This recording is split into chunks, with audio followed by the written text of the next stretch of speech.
हाय, आप देख रहे हैं इंडिया का number 1 music and youth channel मस्ती। और मस्ती करने सितारे मस्ती में आपका अपना अभिनंदन आपकी खिदमत में हाजिर लेके वो सितारे जिनकी फिल्म शुरू और रिलीज होने से पहले ही एक वॉर हो जाती है। आई एम श्योर आप समझ चुके हैं, that's one and only Vivek Agnihotri sir. बहुत बहुत अभिनंदन है सितारे मस्ती में। और आपसे मिलने के लिए हम सब बहुत बेकरार थे, बिकॉज आपकी जो फाइल्स हैं, जो वॉर हैं, वो अपने आप में बहुत बड़ी बातें कह जाती हैं। तो पहली बात मुबारकबाद वैक्सीन वॉर की जो रिलीज हो चुकी है and people are loving it. और ये वॉर कितने करोड़ कितने लोगों के दिलों में छाएगी वो तो वक्त बताएगा, मगर we loved it, we seen the film and congratulation sir. How are you feeling now? I am feeling जैसे बेटी की शादी करने के बाद थोड़ा रिलीफ फील करते हैं। तो कल रिलीज हुई है, कल 28 को एक्चुअली गणपति था, अच्छा दिन था इसलिए, पर एक्चुअल रिलीज आज ही माना जाए फ्राइडे को। देखते हैं, पर जितने लोग देख रहे हैं they are loving it, it's making an impact and this film was made only for creating an impact. मुझे ऐसा लगता है स्लोली वर्ड ऑफ माउथ से it will be a film of a long race. It will be able to influence lots of people and make them happy and proud of their country. So that it's very satisfying. मतलब Vivek sir की film जो होती है ना, वो कछुए की चाल की तरह होती है, धीरे धीरे ओपनिंग लेती है और बाद में रेस जीत के आती है। हाँ, ऑब्वियस भी है क्योंकि देखिए हम स्टार बेस्ड फिल्म तो बनाते नहीं है, और जो ओपनिंग स्टार्स की फिल्मों को लगती है। हमारी फिल्म कंटेंट की है, कंटेंट अच्छा होता है, 2 लोग देखते हैं, वो 4 को बोलते हैं, 4 8 को बोलते हैं, ऐसे धीरे धीरे वो करती हैं। और हम उसी इंटेंट से बनाते हैं and we make very small budget films, we don't make expensive films. तो हम पे कोई ऐसा प्रेशर भी नहीं होता है कि अरे पहले दिन ओपनिंग लग जाए। मेरी सारी फिल्में जितनी भी हैं धीरे धीरे ग्रो करके आगे बढ़ेंगे। विवेक जी, हम जानते हैं कि जो आपकी फिल्म मेकिंग है आप बहुत डिटेलिंग में काम करते हैं और काफ़ी लंबा अरसा भी लेते हैं, समय भी लेते हैं, which is a very good thing for a director and actors. तो इस फिल्म वैक्सीन वॉर की वॉर आपके माइंड में कब शुरू हुई थी सही मायने में? एक्चुअली ये शुरू हुई थी मार्च 2020 में, जब सब बंद हो गया था and everybody was thinking about death. सबको यही लग रहा था हम मर जाएंगे, नहीं तो हमारे पेरेंट्स को क्या होगा। आपको भी लग रहा होगा दिमाग में कहीं जीवन और मौत। और उसके 9 महीने बाद सडनली वैक्सीन बन गई, हम भूल ही गए कभी कुछ हुआ था और हम मस्त एकदम आमने सामने बैठे हैं और जिंदगी चल रही। तो मैंने कहा कि मारने वाला जो वायरस था और उससे बचाने वाली जो वैक्सीन थी, इसके बीच की जर्नी क्या है। And that's what fascinated me and that's why I got involved. और जब मैं इन्वॉल्व हुआ तो मुझे पता चला, oh my God, it's such a great story. इतने challenges, इतनी परेशानियां, इतना sacrifice, जो हंसाता भी है, रुलाता भी है, टेंशन भी क्रिएट करता है, फ्रस्ट्रेट भी करता है, एंग्री भी करता है, पर in the end you feel so elated and good and happy about this journey. और चूंकि इसमें इतनी सारी औरतों का कंट्रीब्यूशन है, so that's why I said let's make this. वाह सर, ये तो रही वो वॉर जो आपके माइंड में थी, मगर जब फिल्म मेकिंग सही मायने में शुरू होती है तो असली वॉर तब शुरू होती है। तो tell us about that war which you had to go through, because इतनी परमिशन, इतनी डिटेलिंग में आप काम करते हैं, रिसर्च करना, what all you had to go through? यार सबसे बड़ा प्रॉब्लम ये था कि जो लैब्स हैं ये इनके अंदर यू आर नॉट अलाउड तो to create them, and I wanted authentic. So हमने जो लोग एक्चुअल BSL-4 लैब बनाते हैं उनसे कांटेक्ट किया, उनके थ्रू हमने लगवाई पूरी की पूरी lab. So that's why it looks authentic and real. Second biggest problem था ये एनिमल्स, क्योंकि इंडिया में आप मंकीज को शूट नहीं कर सकते हैं, you can't do on real animals, you can't do all these kind of things. तो उसके लिए फिर सारा समझा के गवर्नमेंट ये जो भी एसोसिएशन या एजेंसीज हैं उनसे परमिशन लेना। Third biggest challenge was that every actor has to perform like scientist, they should look believable scientist. So it was very difficult film that way, but we could achieve it. Sir, अच्छे director की निशानी होता है कि वो acting तो किसी से भी करवा ही लेते हैं, और माशाल्लाह इतने अच्छे एक्टर्स थे। ऐसे में अगला सवाल ये कि नाना पाटेकर जी को कास्ट करने की हमेशा एक स्टोरी होती है, एक वॉर होती है, मैं कहूंगा, और आपके साथ भी ये हुई थी जब आप पुणे गए थे। तो मैं चाहता हूँ दर्शकों के साथ आप वो भी शेयर करें कि वो एक वॉर कैसी रही थी। ये नाना रहते हैं पूना से काफी आगे खड़कवासला गांव में, जंगल में। वो घर ढूंढना ही असंभव है, वहां पे फोन बंद हो जाता है तो गूगल भी नहीं चलता। मेरा गूगल अच्छा चल रहा था, मैंने कहा पहुंच रहा हूँ 15 मिनट में, लास्ट के 15 मिनट 1.5 घंटा बन गया, क्योंकि वो गाँव में कैसे ढूंढे आप। पर एनीवे, नाना के बारे में सबने मुझसे कहा था कि भाई मत करो, फिल्म नहीं खत्म होगी, पागल हो जाओगे तुम, 2 लोग कैसे बातचीत करोगे एक दूसरे से। बट आई विश कि हर एक्टर इतना पागल हो। नाना is crazy about his work, बहुत पैशनेट है, बहुत डिटेल में घुसता है, और नाना को अपनी एक्टिंग की इतनी चिंता नहीं होती जितनी बाकियों की होती है। ही बिलीव्स कि जब सब लोग मिलके अच्छा परफॉर्म करेंगे तो ही फिल्म अच्छी बनेगी। और आपको जो ये एक सीमलेस, जो ब्रिलियंट परफॉर्मेंसेस फिल्म में दिख रहे हैं, जिसकी सबको ही बात कर रहे हैं, ये जो परफॉर्मेंसेस हैं इसमें नाना का भी बड़ा कंट्रीब्यूशन है. He took everybody along and played it, and Pallavi का भी बहुत बड़ा कंट्रीब्यूशन है, and I'm lucky to have such a great star cast. I think ये बहुत अच्छी एक्टर की निशानी होती है कि अपने से ज्यादा वो बाकियों का भी ध्यान रखते हैं. He's not just an actor, he's also an acting coach. वरना बॉलीवुड के जो स्टार्स होते हैं वो तो यही बोलते हैं, खा गए साले को, खा गए. मैं कहता हूँ अरे इतना कैनिबल एक्टर हो गया भाई, खाने का क्या शौक है? अच्छी एक्टिंग करो या बुरी एक्टिंग करो, ये खाने वाली एक्टिंग क्या करते हैं? Sir, I love your humor. ये जो आप बीच-बीच में आपके जो पंचेस आते हैं ना, I think it's bang on. यार मैं किसी को बुरा लगे ये नहीं बोलता, लेकिन मैं क्या करूँ, मैं स्टोरी टेलर, जो मुझे दिखता है मैं वो मेरे मुंह से निकल जाता है. और इसका एक फायदा ये है, कोई चीज दिल में नहीं रखनी पड़ती, दिल साफ रहता है और आपको याद नहीं रखना पड़ता आपने कल क्या बोला था. बिल्कुल. और मैंने आपका पूरा लॉकडाउन में जो आपका पॉडकास्ट था वो मैंने अच्छे से सुना था, तो I love that through out, because हमने ये बात की है. तो सर ऐसे में कास्टिंग की भी एक वॉर रहती है ना, कि कई बार प्रेशर भी आता है कि इनको कास्ट कर लीजिए, कई बार दोस्त होते हैं वो कास्ट कर लीजिए, कई बार नए एक्टर्स होते हैं कि सर हमें मौका नहीं मिला, तो डायरेक्टर को इससे बहुत जूझना पड़ता है. So what all you had to go through in this? नहीं, हमारे साथ तो काम भी ज्यादा लोग नहीं करते. कहते हैं कौन ऐसी फिल्मों में काम करे भाई, सबको आजकल ग्लैमर और सिक्स पैक एब्स और ग्लैमर सेक्सी लुक बेस्ड और हाइप बेस्ड एक ऐसा सब लोग वैसी फिल्में करना चाहते हैं. मेरी फिल्में आप कितने भी बड़े स्टार हो, मैं आपको ऑर्डिनरी आदमी बना देता हूँ खड़ा करके वहाँ पे, you become like an ordinary man. जो अच्छे एक्टर्स हैं वो करना भी चाहते हैं, पर कभी ऐसा कोई प्रेशर नहीं हुआ. वो तो कमर्शियल फिल्मों की रेस में होता है. हमारी तो वी मेक इम्पैक्टफुल फिल्म्स, तो वही लोग काम करना चाहते हैं जो अच्छा है.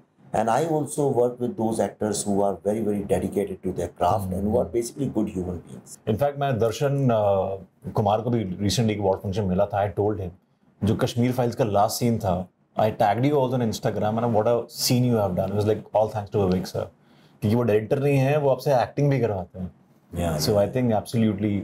बाकी सर क्योंकि we all know you are very good orator, आपके पॉडकास्ट भी हैं, आप जब भी बोलते हैं तो कुछ कमाल तो होता ही है. तो तुम चाहते हो मैं कुछ ऐसा बोल दूंगी ताकि नहीं ऐसा नहीं मैं चाहता, मेरे को मरवाओ, फांसी पे लटकाओ. ये सब सारे के सारे लोग आते हैं मुझसे तो बड़े विवेक जी ऑनेस्टली बात करके ले जाते हैं, फिर मैंने बोला ये है आउट ऑफ कॉन्टेक्स्ट एक लाइन उठाते हैं, विवेक जी आपको सूली पे लटका दो. पर चलो सर ये आपको मैं सूली में लटकाने वाला हूँ यहाँ ये पूछ के कि सर आप एक्टिंग में कब दिखेंगे? अरे नहीं, सवाल ही नहीं उठता यार. मुझे एक्टिंग करनी होती तो तब करते जब कर सकते थे, अभी मैं नहीं सर. आई थिंक आजकल रियल जमाना हो चुका है, people love to see you. I think you also have a good screen presence. यार मैं वो चेहरे पे मेकअप लगा के कपड़े पहन के किसी और की एक्टिंग नहीं, मैं जो हूँ मैं वही हूँ, मैं उसी में खुश हूँ. और अगर मैं भी एक्टिंग करने लगूंगा तो फिर डायरेक्शन कौन करेगा? ये बात भी बहुत खूब बोली आपने. So Tashkent files, Kashmir files, vaccine war के बाद और कौन सी फाइल्स जो हैं वो आप खोलने वाले हैं? सी हमने पहले ही डिसाइड किया था we'll make a trilogy, Tashkent files, Kashmir files और नेक्स्ट इज दिल्ली फाइल. तो वो राइट टू ट्रूथ थी, right to justice, and this is going to be right to life. So that's what I am making after. Wow sir, Delhi files के बारे में I am sure बहुत लोग उत्सुक होंगे जानने के बाद, क्योंकि कश्मीर फाइल्स को तो पूरे देश ने विदेश ने देखा है.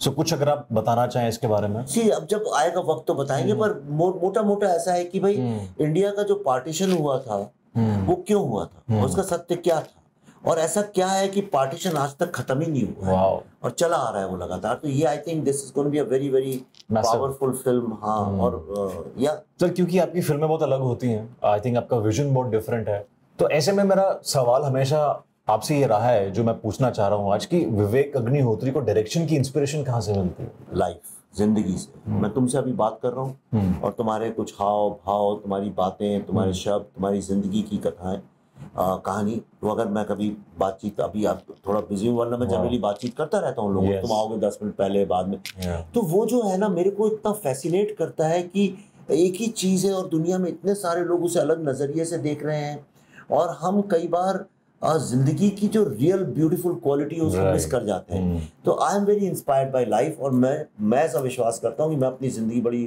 दबा के जीता हूँ और मैं पूरा जीवन में डूबा हुआ व्यक्ति हूँ. सर क्योंकि बहुत सारे वेब शोज आ चुके हैं और कंटेंट में देखा जाए तो कि सप्लाई बहुत ज़्यादा जितने की डिमांड नहीं है, तो ऐसे में व्हाट डू यू थिंक कि क्या ज़्यादा सच में ये कंटेंट क्रैश होने वाला है? बिकॉज बहुत कंटेंट दिख रहा है हमें आजकल. We live in an over communicated society, we also live in an over fed society, इसलिए obesity is a big problem. And depression का प्रॉब्लम यही है कि आप इतनी ज्यादा लोगों ने इंफॉर्मेशन कंज्यूम कर ली कि उसको हैंडल नहीं कर सकते. तो ऑब्वियसली वी डू दैट, और इसीलिए मैं कोशिश करता हूँ कि मैं मीनिंगफुल कंटेंट लोगों के सामने लाऊं, मीनिंगलेस नहीं, क्योंकि ऑलरेडी मीनिंगलेस इतना ज्यादा हो गया है। तो जंक फूड के बाजार में अगर आप थोड़ा हेल्थ फूड ले आए, एक दुकान तो होनी चाहिए जो हेल्थ फूड लेके आए। That's what I am trying. ये अलग बात है कि जंक फूड में लाइन लगी होगी, हेल्थ फूड में कम लोग आएंगे, पर जो आएगा उसको फायदा ही होगा। एब्सोल्युटली। कभी वेब शोज में हम देख सकते हैं आपको? यार अभी तक मैंने सोचा नहीं है। मेरे को वो बहुत टीडियस प्रोसेस लगती है। 1.5-2 साल तो तुम चैनल वालों के साथ काम करो। अब मैं ऐसे किसी आदमी के साथ ज्यादा काम नहीं कर सकता जिसकी लाइफ फिल्म मेकिंग, जिसका धर्म नहीं है, जिसके लिए पैशन नहीं है। तो वो वर्किंग एग्जेक्टिव्स के साथ काम करो, फिर बन जाए।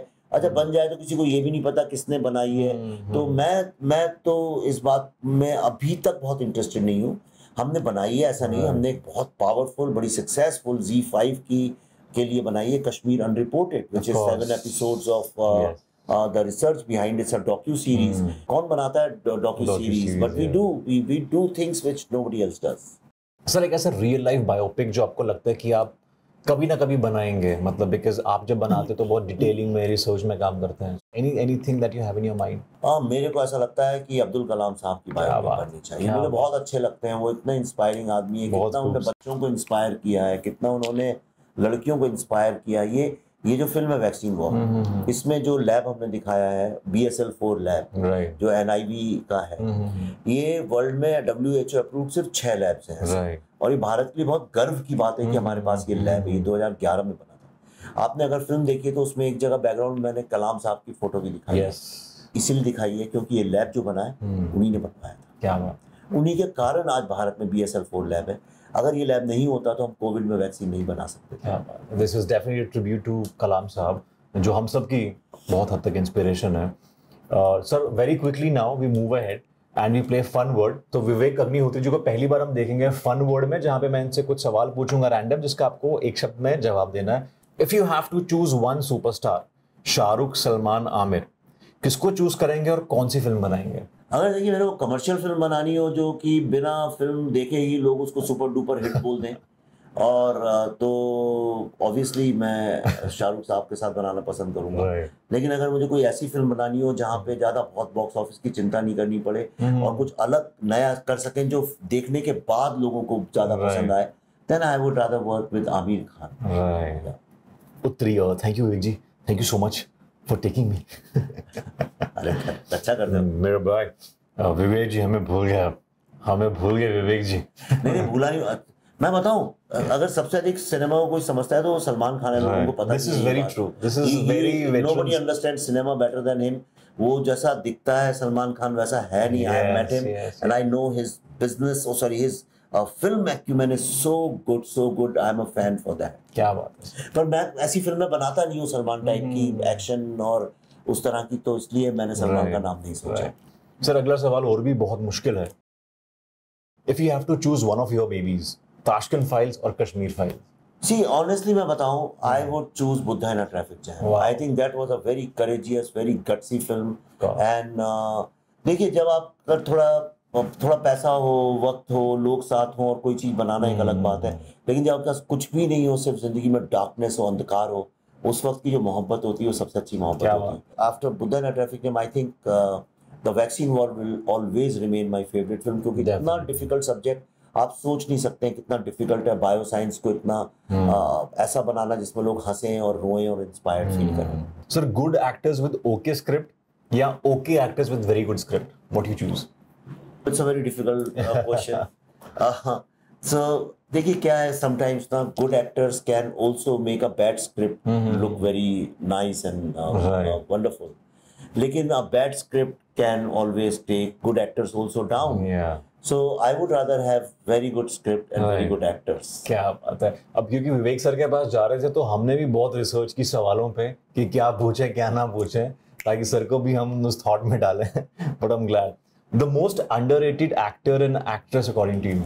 In recent times, I would say KK Menon is a very underrated. He is full of इतनी एक्टिंग उसके अंदर अभी भरी है जिसको लोग एक्सप्लॉइट नहीं कर पाए। After working with Nana Patekar, I think he is also very underrated, not underrated, wrongly used. नाना को सबने वो एक एग्रेसिव, एक क्रेजी, एक इंटेंस उसमें डाला है, पर हमारी फिल्म में नाना has played a gentleman, a subdued character, is done so well. Nana is capable of doing lots of things. As far as actresses are concerned, I don't know how many actresses are there right now, and most of them star. Alia Bhatt is not underrated. I think she's a good actress. अगर आप stardom की बात कर रहे हैं तो मेरे पास इसका कोई जवाब नहीं है. Okay. लेकिन जैसे मैंने काम किया था श्वेता के साथ, brilliant actress. I think she hasn't got the due she should have got.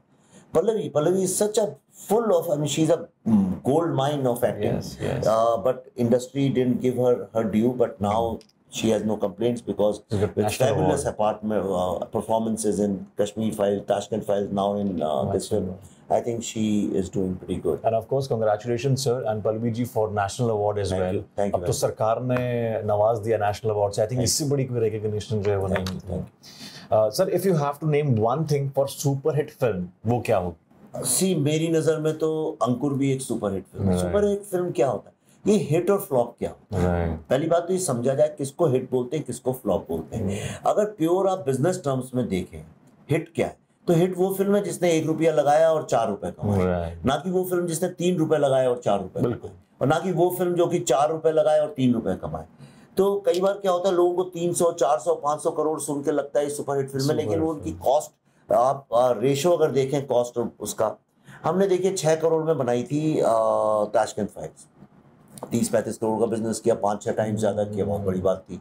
हमने 15 करोड़ में कश्मीर फाइल्स बनाई थी, उसने 350 करोड़ का वर्ल्ड वाइड बिजनेस किया. अब रेशो कितना हो गया, मल्टीप्लाई कर लो. अभी हमने 10 करोड़ में बनाई है अपनी फिल्म द वैक्सीन वॉर. जिस दिन इस फिल्म ने 20-25 करोड़ का बिजनेस कर लिया, हिट हो गई. राइट. लेकिन लोग उस टर्म में नहीं देखते, अब उनको चाहिए 200-300 करोड़, 400 करोड़. तो ये हिट और फ्लॉप, पहली बात तो उन लोगों को ही नहीं पता है हिट और फ्लॉप किसको बोलते हैं जो हिट और फ्लॉप में तोलना चाहते हैं.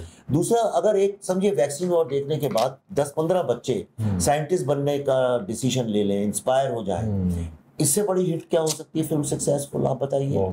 राइट. फिल्म की लागत निकलनी चाहिए, थोड़ा 10 पैसे छूटने चाहिए और उसका इम्पैक्ट होना चाहिए. इससे अधिक एम्बिशन मेरा कोई लाइफ में है नहीं. अगर हम बिजनेस एस्पेक्ट छोड़े, मेरा भी यही मानना है कि कोई ऐसी फिल्म या एक ऐसा एपिसोड जो 4 लोगों को डायरेक्शन में इंस्पायर कर दे, तो I think we guys are sorted, our episode is hit. Of course. So I think definitely I come from the same school. अगर if it leads a message to society, वो important है. वरना sir पैसे तो businessman कमा ही रहे हैं. हां, ऑफ कोर्स. विवेक अग्निहोत्री अगर डायरेक्टर नहीं होते तो क्या होता? राइटर तो अभी भी हूं, पर राइटर ही होता मेरे ख्याल से. मुझे राइटिंग ज्यादा लुभाती है डायरेक्शन से. डायरेक्शन में थोड़ा इम्पेशेंट हो जाता हूँ, पर writing I can spend years writing something, you know. वाह सर, ऐसी कोई चीज जो आप अभी लिख रहे हैं which you want to share? नहीं, मैंने अभी लिख के खत्म किया, और मेरी 2 बुक्स जो हैं वो वेटिंग की फिल्म का प्रमोशन खत्म हो तो आए. हालांकि वो पब्लिश होके 1 महीने से रखी है. एक बुक का नाम है द बुक ऑफ लाइफ और दूसरी का नाम है क्वेश्चंस ऑफ लाइफ. और ये दोनों, बुक ऑफ लाइफ तो ऑलरेडी आ गई है and we are formally launching it on the 2nd of October. Wow. और Questions of Life भी बहुत जल्दी आ जाएगी. उसके अलावा द वैक्सीन वॉर का जो लॉन्ग फॉर्म स्क्रिप्टिंग है, वो भी एक बुक के फॉर्म में आ रहा है बाहर. बहुत खूब. क्योंकि मैं, अगर आप इंस्टाग्राम पे देखेंगे विवेक सर को, he is a philanthropist, he is a writer, he is a creative guy, he is a film maker, he is a director, he is a brilliant orator. Sir ऐसे में कोई और चीज जो रहेगी जो आप करना चाहते हैं लाइफ में? नहीं यार, मैं एक्चुअली ऐसा लगता है सोशल मीडिया में कि आदमी बहुत करता है, लेकिन मैं तो बस चलता हूँ, सुबह पैदल घूमने निकलता हूँ, मूड आया तो एक रिकॉर्ड कर लेता हूँ, जो थॉट आ गया, and I am always thinking. तो मेरे को जो थॉट आता रहता है मैं लोगों के साथ शेयर करता रहता हूँ. और अच्छा है, दूसरों के एक्सपीरियंसेस, दूसरों के थॉट्स पढ़ लिख के आपको ये क्लैरिटी होती है कि what is your thought process. तो मैं सिर्फ इसलिए यंग लोगों के बेनिफिट के लिए करता हूँ. लेकिन मुझे ऐसा लग रहा है कि थोड़ा दुनिया में नॉइज बहुत ज्यादा हो गई है. मुझे कुछ 1-8 साल के लिए ब्रेक लेना चाहिए. I should go quiet and I should focus only on daily files. और जब वो फिल्म आएगी तब फिर से बोलेंगे. ऐसा दिमाग में थॉट चल रहा है, इसका मतलब ये नहीं कि मैं चुप ही हो जाऊंगा. कल को कोई काट के बोल दे आपने तो कहा आप चुप. It was lovely having you on show मस्ती सितारे मस्ती में. I wish you all the really best for all your films, and we really look forward after Vaccine War for Delhi Files also, जो I'm sure एक अलग definition, एक अलग तरीके से हिट होगी. Thank you, keep doing good job. Thank you sir. But जाने से पहले एक मस्ती सेल्फी जो है वो हो जाए.